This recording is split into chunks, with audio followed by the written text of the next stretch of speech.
Last year on January 25th, Tango Gameworks, you know, the Evil Within guys, they decided to announce and shadow drop their newest game, Hi-Fi Rush.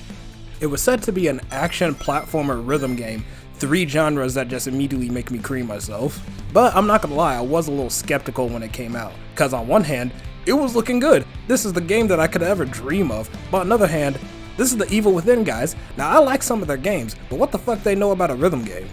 But apparently they knew a thing or two, because not only did it go on to sell millions, but it got nominated 4 times at the 2023 Game Awards, won Best Audio Design, and as of recording this, it's getting a PlayStation port. And to echo the sentiment from both players and critics, holy fuck, this game's awesome! Look at the graphics and the music, oh my god, it feels so good! From the music, to the art style, to the gameplay, to the bosses, to Peppermint's ass, everything about Hi-Fi Rush was perfect. Everything, down to the last minute details. Originally, I was gonna do a video on Hi-Fi Rush, but as I was playing it, I got to thinking, 1, there's only so many times you could say this game is good as shit, go buy it. 2, at a certain point, I forgot to keep taking notes, and I just kept playing because the game was genuinely fun to keep replaying again. And 3, it got me thinking about a game that did the exact same thing Hi-Fi Rush did, but by a smaller game studio and a little more glitchy. That game being No Straight Roads. The age of rock is over. EDM rules this city. Oh yeah? Well, how about you take all these X's and shove them Up your ass!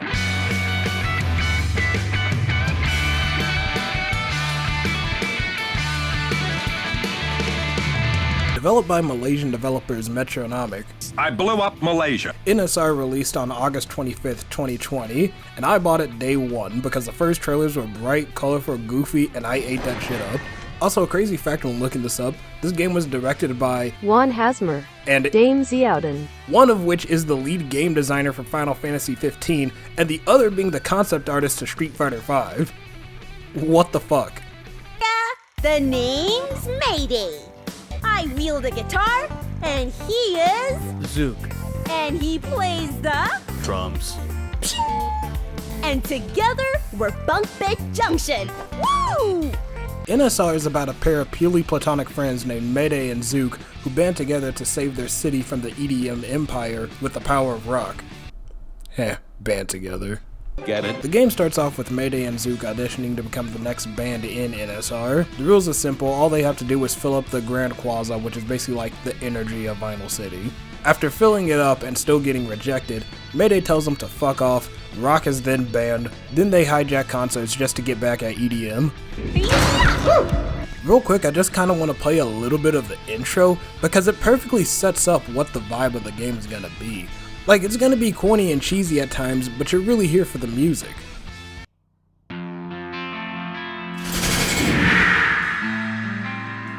What?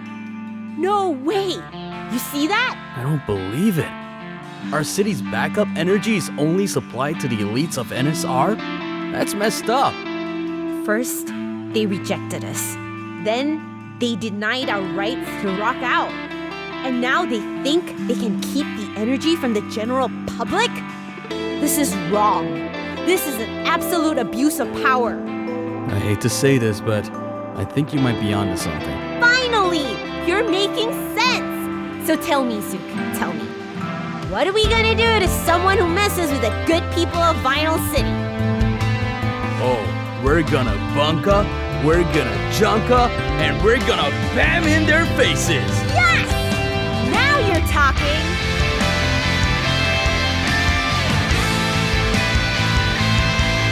Also, one thing to note, the voice acting kinda sucks ass at times. Talk big about music!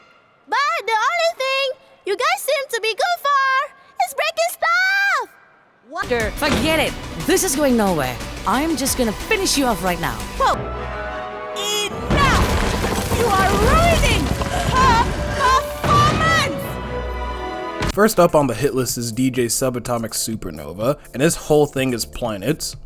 He also serves as a preview to what the other bosses in the game are gonna be like. Every boss has 3 phases, usually going from base form to grade 8 by the end of it, and then you're graded on your performance. But the coolest part about every boss and every phase is that the music kicks up and gets more intense as the boss continues. But that's not even all, because it flip-flops between a EDM version of the song and a rock version of the song depending on how good or bad you're doing.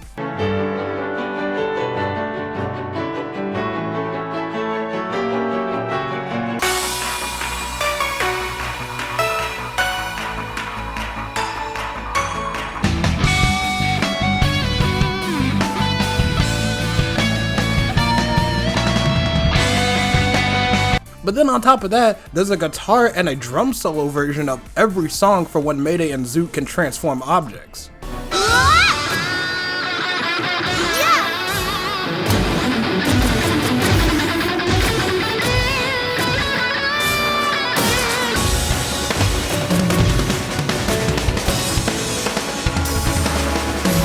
This game basically has 4 tracks playing over itself at all times, but the dynamic music makes it all work beautifully. After killing the DJ, the band sets their eyes on a VTuber named SAYU, and it's at this point does the game give you access to roam around the city, and let me tell you, Final City looks beautiful. They did a crazy good job making this place look bright and lived in. Every boss you face and encounter is gonna have a district dedicated to them. I don't even need to tell you how good those look. Just look at it, man. Look! Before you reach SAYU, the game introduces these stages to where you have to run to the end of the goal before you fight the boss. And I'm not gonna lie, these are kind of bad, and they only exist to pad up the game's runtime. I only say they're kind of bad because you can avoid every enemy's attack just by moving off to the side.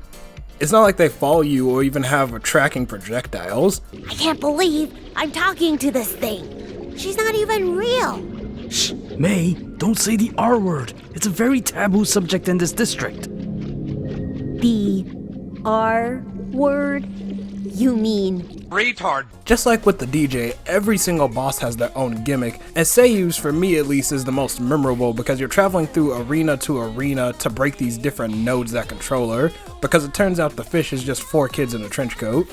On top of that, her song's an earworm, though I'm pretty sure that shit was intentional. Go, go, go!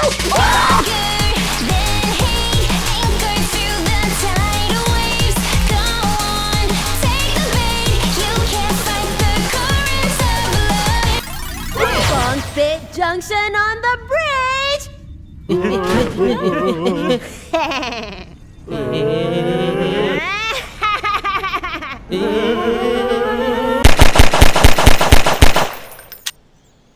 It was at this point Mayday caught bloodlust and decided to go for a 5th child named YINU, but it'd be a little harder this time because she brought her mom with her. I'll show you why they call me the Golden Minstrel of YINU City!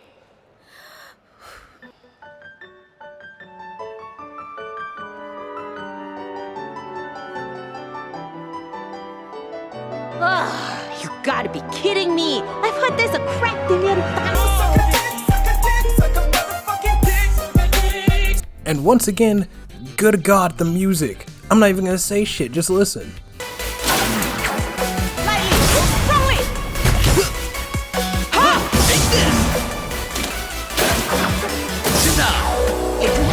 After defeating YINU and her mom, the next target was Robo BTS. But first, subplot. Zook's brother DK West comes back just to fuck with him, and in order to get him to leave, you just have to beat him in a rap battle. And instead of it just being a rip-off Parappa clone, they tried to go with like a 2-lane Guitar Hero where you have to dodge every note. These wouldn't be as bad if the rapping wasn't bad, and if it wasn't for about 5 minutes each. And let me deal with him! How about that, Mr. Big Brother? This time, you and me, rap battle, yo! Huh? Wes, you gotta know, Zook was only doing his thing. He wasn't doing anything like scheming. So don't think badly or let your mind go madly in the wrong direction with too much introspection. Instead, reframe your mind, open up your thoughts, brighten up your heart. You gotta know your brother looks up to you. He only wants the best. That's annoying. That was some legit rapping skills you got there, man. Liar! Going back to Robo BTS, Tintin's boss fight is kind of the low point of the game. I only say that because it's mainly spent waiting until the boss opens themselves up and then you can attack. but at least the aesthetic and the background for the arena is pretty cool. Only 2 more to go, with the second to last one being Eve, and this boss is both the coolest and the most annoying boss in the game. It's cool because as you're fighting, Eve is constantly moving and shifting the arena, and there's even one point where Mayday and Zoot get split up, and the arena changes depending on who you're playing as at the time. But I only say it's annoying because during the second and the third phases, she goes crazy with the amount of shit you have to dodge. The last boss fight with the head of NSR being Tatiana is weirdly easy. All you have to do is hit this moving dial which spits out a key, and then you shoot it at her to deal damage. While I was replaying it again, I guess I accidentally speed ran the final boss because at a certain point she soft locked and forgot to spit out the other part of the key that I needed to fully kill her. After about 4 hours of playtime with the game constantly spewing the phrase rock versus EDM, it weirdly ends off on the message of let people enjoy shit. And that's kind of ironic remembering all the people we had to kill in order to get to this point. 4 years later and no one's really talking about NSR, and that's kinda sad. A game with an art style this visually appealing and a soundtrack that just doesn't miss really shouldn't be forgot about or left behind. If you ask me, the game is a solid 7 out of 10 only because of how unpolished the game can feel at times, but it's one of those good 7 out of 10s that you wouldn't mind replaying over again. While NSR did win a few smaller awards, it sadly never reached the international popularity that Hi-Fi Rush had. Speaking of Hi-Fi Rush, I'm gonna go back and beat it shortly after this, but I'm never gonna forget about the game that came before it and tried to do what it did, in its own unique way though.